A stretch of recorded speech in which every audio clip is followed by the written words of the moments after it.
we do the performance experiment on discharge through the venturimeter. So typical venturimeter is like that. So where you get a converging cone, a throat and a diverging cone. So this, if you observe the angle here, the diverging angle is little bit less as compared to the converging, because when the water will pass through this channel or any liquid pass through this channel, after passing through the throat, what happens? Some kind of vortex may occur. Vortex is separation of the layer. To minimize that, the length of the diverging cone is little bit larger as compared to the converging cone, and angle is also less. This is the experiment. Those are the formulas we basically use.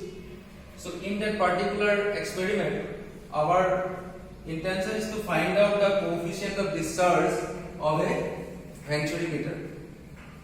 So here theoretical discharge, which is given by A1 A2 root over 2gh capital H divided by A1 square minus A2 square. Here A1 is the cross sectional area at the inlet of the venturimeter. This is already given. Okay, 5.3 into 10 to the power 4 meter. A2 cross sectional area at the throat. This is also given 1.32 into 10 to the power 4 meter square.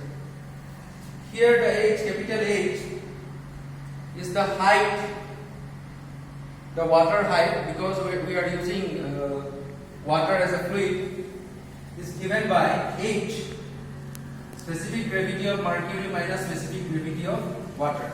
So it is basically H 13.6 minus 1. So H we have to find it out. So from this you will get the theoretical discharge. Let's come to actual discharge. For the actual discharge, you will get one measuring tank, and dimension area of the measuring tank is given 0.4, 0.3. Okay, and R is the rise of water. So here we consider 10 cm rise of water, and we take the reading time required for the 10 cm. This is the time. So from this you will get the actual discharge. And if you divide actual discharge by theoretical discharge, you will get the coefficient of discharge. For this experiment, venturimeter, the coefficient of discharge is always less than 1, no doubt. It is nearly 0.95 to 0.99. But due to some experimental error, you may get less than that also. So let's start the experiment.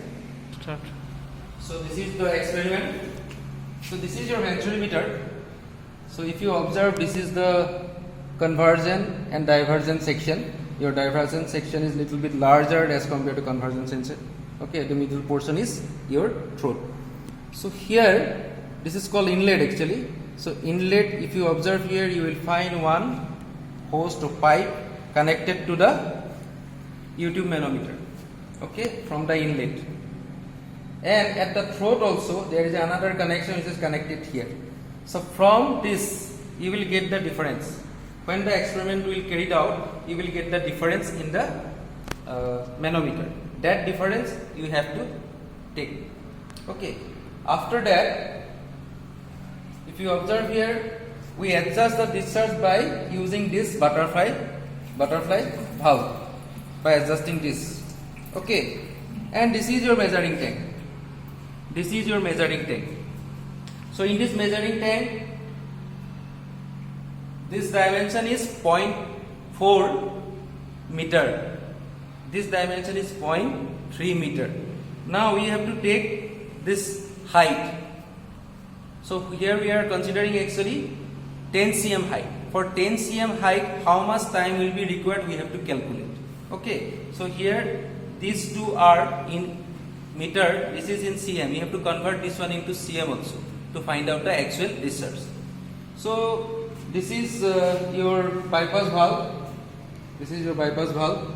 So water is basically coming from this tank here, This is your motor with a centrifugal, small centrifugal pump. It is pass through this pipe and go through this venturimeter and finally come to the measuring tape. Okay, so let's start the procedure.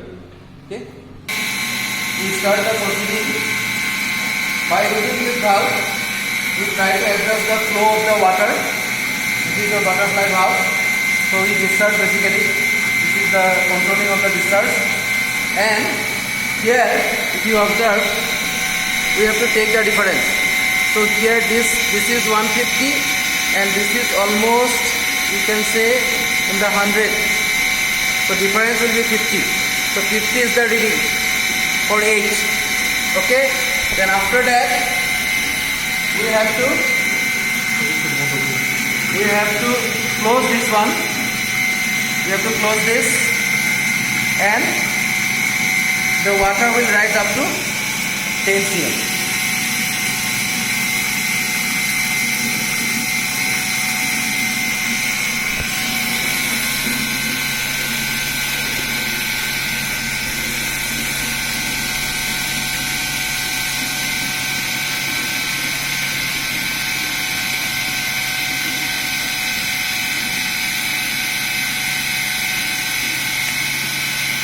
So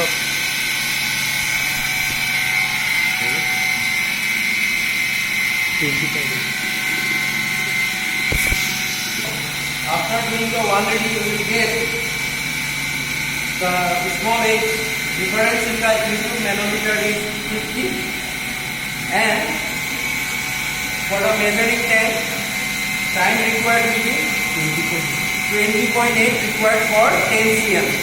So this is your first reading. By using this valve, if you save this one, you will get another reading. So I will give you the observation table. So after doing the experiment for distance through the venturimeter, we are getting the readings. We are taking only two readings here. As you know, the manometer reading H, which are given as difference between the two manometric height. So here difference, first one we are getting 50. So 50 in the millimeter. So we convert that one into meter. So 0.05. And time taken for it is, this is for 10 cm rise of the water is 20.8 seconds.